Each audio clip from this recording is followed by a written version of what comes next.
Halo Sobat Gunung, ya kita lagi ngopi-ngopi cantik nih sama Junior. Junior ini, perkenalkan Jun. Halo, nama saya Kestel Junior. Ya. Halo Sobat Gunung dan salam KDG, KDG, apaan KDG?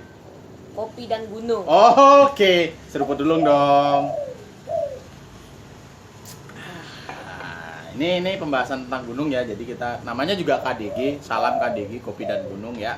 Jadi kita membahasanya tanah gunung. Jadi apa yang dibahas? Oh iya, ingat wacana kemarin. Wacananya ada yang larang untuk pendakian untuk umur di bawah 16 tahun, Jun. Sedangkan kamu umur berapa sekarang? 11 tahun ya, 11 tahun, ingat 11 tahun. Udah berapa gunung didaki?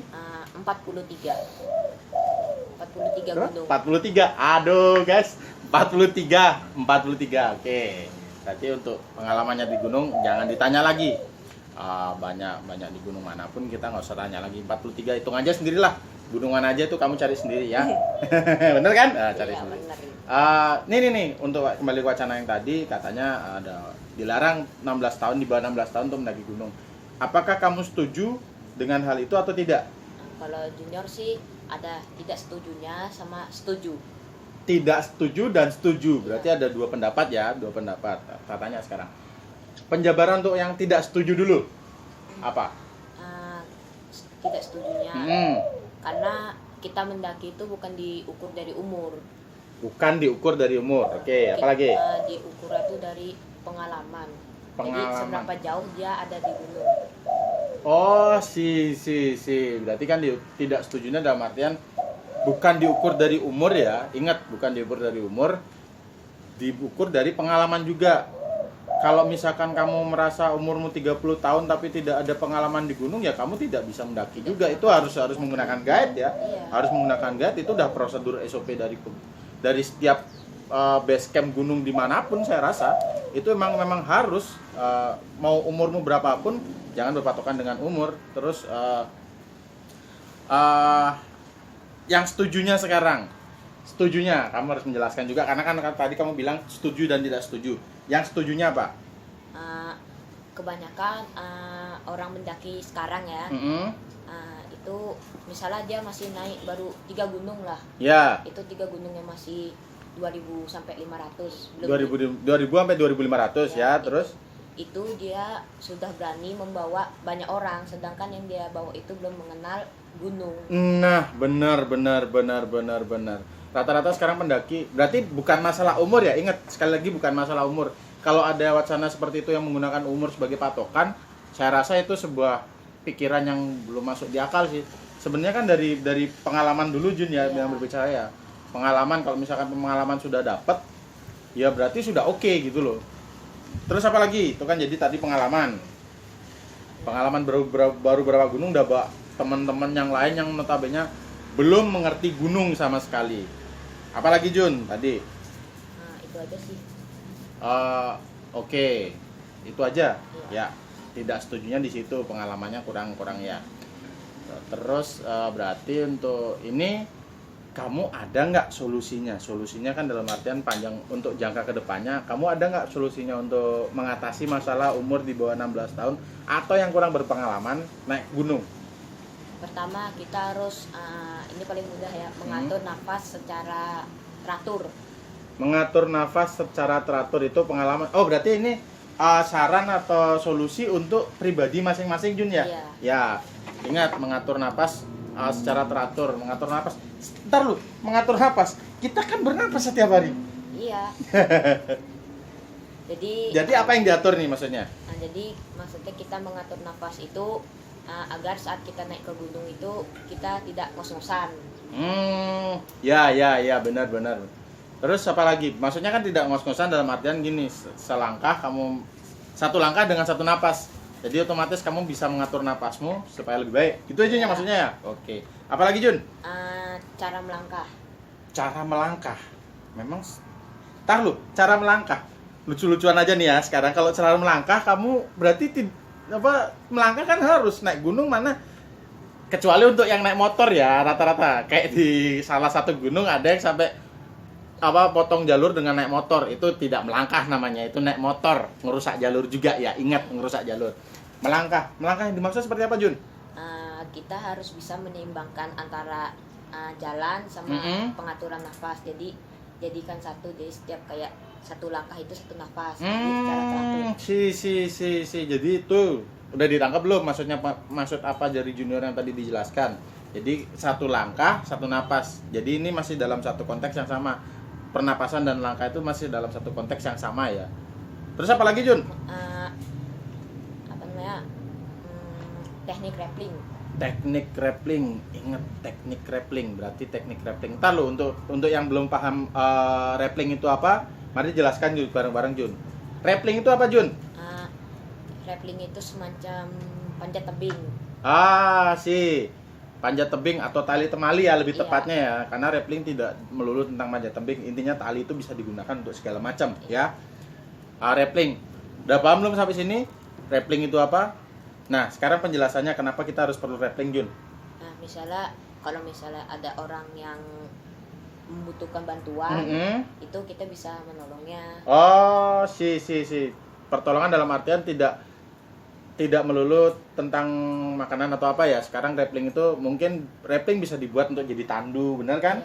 Ya. Untuk jadi alat bantu untuk menanjak atau naik ke tebing yang curam gitu. Itu alat bantu, itu rappling, dan itu wajib dalam artian kamu harus ngerti ya Jun ya, apa itu rappling ya. Oke, apa lagi Jun?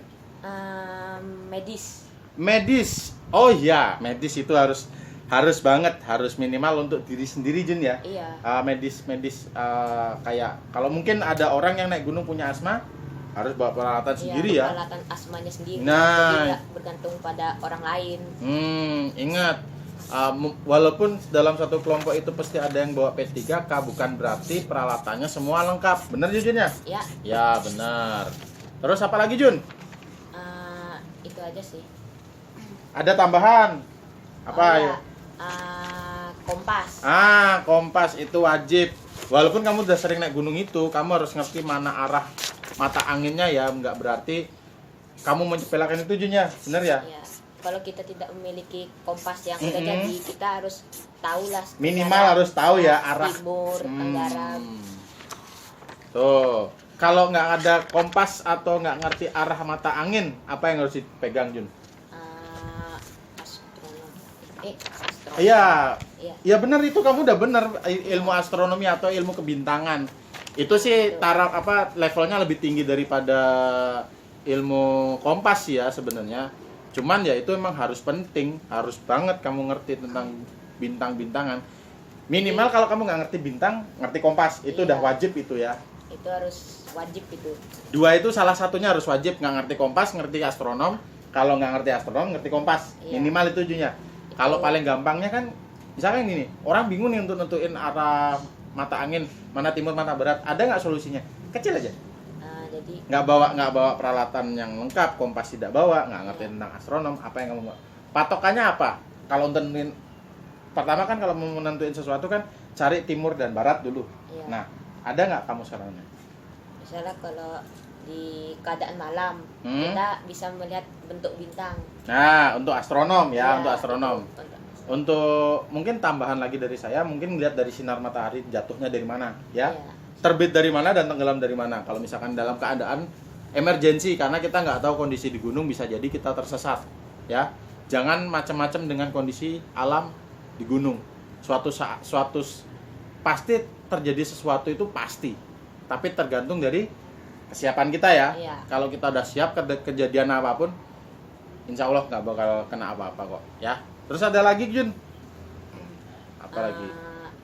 Itu aja ya. Berarti untuk penjelasannya untuk tentang kita setuju atau tidak umur 16 tahun nanjak boleh atau tidak, atau menggunakan guide atau tidak, kita semua udah jelas di sini ya. Jadi setuju dan tidak setujunya dalam artian setuju kita perlu, ibaratkan guide itu nggak cuma untuk memandu kita, sebagai guru juga ya. Bisa sebagai guru. Jadi kan otomatis orang yang kita percaya sebagai guru adalah orang yang ngerti daerah situ Jun ya. Apalagi kita belum tahu misalkan kalau kita mendaki di gunung di luar daerah kita, ya kan Jun ya? Iya. Tuh, berarti setuju di situ, nggak setujunya bukan patokan dari umur. Ya. Patokan dari tuh. pengalaman. Pengalaman. Jadi ingat, patokanmu bukan dari umur ya.